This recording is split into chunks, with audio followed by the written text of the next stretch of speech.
میں کہتا ہوں بڑی خوش قسمت زندگی گزاری ہے, بڑی خوش قسمت زندگی, بڑی خوش قسمت. یہ میرے حضرت فرمایا کرتے, فرماتے یہ جملے کہا کرو رب کریم نے جو والدین میرے لیے پسند کیے وہ مجھے عطا فرمائے. جو بہن بھائی ہم نے تو بعد میں چہرے دیکھے ہیں تو حالات بدل گئے. آج پتہ چلا ہے دیہاتی لوگ تو ولی ہوتے ہیں, تو ولی ہوتے ہیں, اللہ سے زیادہ ڈرتے ہیں. یہ تو سادے لوگ ہوتے ہیں نا دیہاتوں کے. کوئی خیرات لینے والا دروازے پہ آتا تو میں مدرسے کا طالب علم تھا, میری اماں کہتی جا دے آ, تو میں کہتا اماں یہ تو ڈھونگ رچائے آیا ہے, اس کو دینا ہی نہیں چاہیے. تو اماں کہتے بیٹے اتنا ہی کافی نہیں کہ ہمارے دروازے پہ آ گیا ہے. آج سمجھ آتی ہے, آج خیال آتا ہے کہ وہ سادے لوگ ضرور تھے, وہ کتابیں پڑھے ہوئے نہیں تھے, لیکن جو درس محبت انہوں نے پڑھا تھا وہ کم ملتا ہے, وہ تھوڑا ملتا ہے. ناز کیا کرے ناز. آج کسی کو کوئی پینڈو کہہ دے تو اس کا سر جھک جاتا ہے. او خدا کے بندے, پینڈو ہونا تو اتنی بڑی نعمت ہے کہ میرے رسول پاک پیدا شہر میں ہوئے, پرورش جا کے گاؤں میں پائی. جناب عبد المطلب کہنے لگے میں اپنے پوتے کو گاؤں میں بھیجوں گا, ہوا بھی تازہ ہے, زبان بھی خالص ہے, بندے بھی خالص ہے. حلیمہ سعدیہ جیسی سادی بی بی, اس کے ہاں پرورش پائی. سر اٹھا کے دیا کرو, سر اٹھا کے, عزت نہ ڈھونڈا کرو. وہ کیا عزت ہوئی, پڑوسی کو نہیں پتا پڑوسی کہاں رہتا ہے, پڑوسی کو نہیں پتا. اور ہم نے تو وہ بستیاں دیکھی ہیں, وہ نور بھرے شہر دیکھے ہیں کہ کسی غریب کی بیٹی کا بیاہ ہوا ہے اور اس کا داماد آیا ہے گلی میں, تو چودھری صاحب گھوڑے سے اتر گئے ہیں اور داماد کو گھوڑے پہ بٹھا کے کہا ہے یہ صرف فلاں کا داماد نہیں, یہ ساڑھے پنڈ دا جوائی ہے, یہ ہمارے گاؤں, یہ عزت ہے, یہ وقار ہے. اپنی مٹی پہ چلنے کا سلیقہ سیکھو, کسی کے سنگ مرمر پہ چلو گے تو پھسل جاؤ گے. اپنی دنیا آپ پیدا کر اگر زندوں میں ہے. عزت وہ ہے جو اللہ عطا فرمائے. تو ہم لوگ عزت ڈھونڈنے وہاں نکلے ہیں جہاں ہے ہی نہیں, جہاں عزت ہے ہی نہیں. میرے بھائی یاد رکھیں, اور سنجیدگی میں عزت ہے, یاد رکھیں.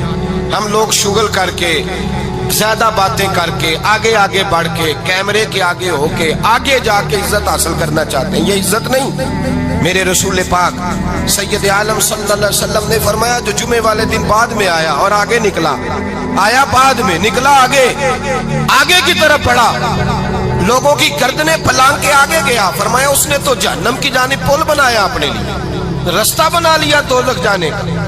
اور پھر جو بڑا ہوتا ہے اس کو نشست کی ضرورت تو نہیں ہوتی, جو بڑا ہوتا ہے اس کو نشست کی حاجت. حضرت ابراہیم بن ادم رحمت اللہ تعالیٰ علیہ ایک جگہ گئے, دعوت پہ گئے. ہمیں نشستوں کی ضرورت ہے, بڑائی کی ضرورت ہے, آگے بڑھنے کی ضرورت ہے. آپ دعوت پہ تشریف لے گئے تو پیچھے جوتے پہ بیٹھ گئے, رش بہت زیادہ تھا. تو میزبان کہنے لگا حضرت آگے آئیے, فرمانے لگے یہیں بیٹھا رہنے دو. اس نے کہا حضور کیوں؟ فرمانے لگے اگر میری کوئی عزت ہے نا تو میں یہاں بیٹھوں گا تو میری عزت کم نہیں ہو جائے گی, میری عزت میں کمی.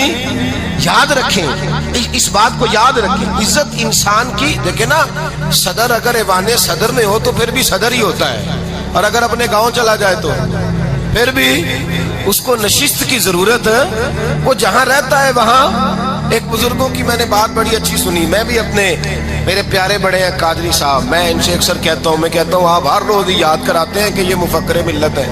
بھول جاتا ہے لوگوں کو, کل بھول گیا تھا. یہ جملے کو بھولتے نہیں ہے نا جی. کوئی ضرورت کیا ہے ان القابات, کیا ہے ان کی, کوئی حاجت نہیں ہوتی. وہ ایک بزرگ تھے تو میں ان کی بات سن رہا تھا, دل کو لگی. کہنے لگے میں جلسے پہ آتا ہوں تو میں دوستوں سے کہتا ہوں میرا نام نہ پکارو, نقیب سے کہتا ہوں نام نہ پکارو, بس کہہ دو حضرت آ گئے تقریر کریں گے.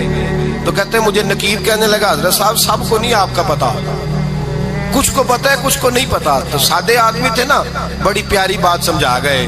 کہنے لگے تیرے نعرے لگانے سے میری عزت کوئی بڑھے گی نہیں. جس کو نہیں نہ پتا ہوگا وہ دوسرے سے پوچھ لے گا یہ کون آئے ہیں. جس کو پتا نہیں نہ ہوتا پوچھ نہیں لگتا بھائی کون ہے, یا بڑے بندے اٹھے نے کون ہے. تو کہتے ہیں جس کو نہیں پتا ہوگا وہ ساتھ والے سے ضرورت نہیں ہے. جب اللہ عزت دیتا ہے تو پھر القابات کی کوئی اس میں گنجائش. تو ہم عزت جان بوجھ کے بڑھ سنجیدگی میں عزت ہے, وقار میں. میرے مصطفیٰ نے فرمایا من صامت نجا, جو چپ کر گیا وہ نجات پا گیا. جو چپ کر گیا وہ چپ کر سہتے موتی مل سن ذکر کریں تے ہیرے. چپ کر سہتے موتی مل سن ذکر کریں تے جے پاگلا وانگو رولا پاویں